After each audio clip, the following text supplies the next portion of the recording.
Sleeping. How do you cope? You go to sleep at 11, he wakes up for his first feed an hour and a half later, and your eyes are burning. And I've never felt that in my life, where my eyes are burning because I'm that exhausted. And you have no option, but you need to go through this entire process, which can take an hour and a half. And you go back to bed, and no one tells you that you feed them, and they feed every 2 to 3 hours, but it's 2 to 3 hours from when you start the process. So the longer you take to do the process, or the baby takes, that's less sleep that you're going to get until the next time that they wake up. It was harder when he was younger and things weren't as easy. Then there was a bit more of that kind of, it's 2 o'clock in the morning, it's your turn to feed him. I fed him last, you get up, I'm not getting up. You know, it's your turn. And there was a bit of anger and sort of nudging in bed, come on, you get up, I don't want to get up, that kind of thing.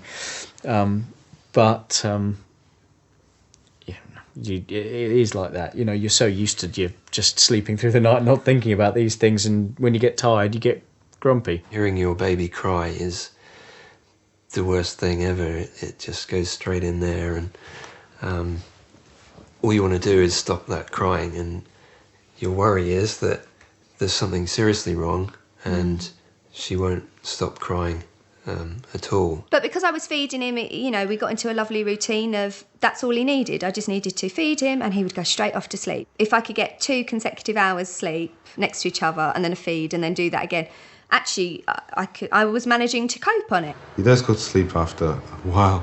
Last night it was like 2:30 in the morning. He woke up and... I was like, Charlie, I need to be awake early tomorrow. You need to go to sleep. But I can't get him asleep now. When he was younger, I could, but that's Rui's role now. I just can't get him to sleep. As soon as he goes in Rui's arms, he's gone.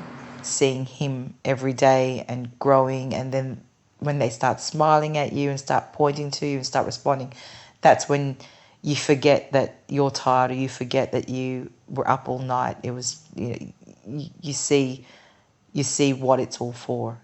Looking back, compared to the first few weeks, she's an absolute delight now. Everything that we've had a problem with is under control. We've sorted out just through talking about it, analysing the problem, consulting friends, books, whatever. Yeah.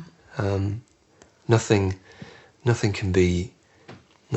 unsolvable. Somehow you get through it, and you manage to bring this child through that stage, and it gets a lot better after the first 3 and 6 months, but nothing prepares you for that. So you can do all the parenting classes you want, nothing will tell you actually what it's like when your eyes are burning at 1:30 in the morning trying to feed a baby.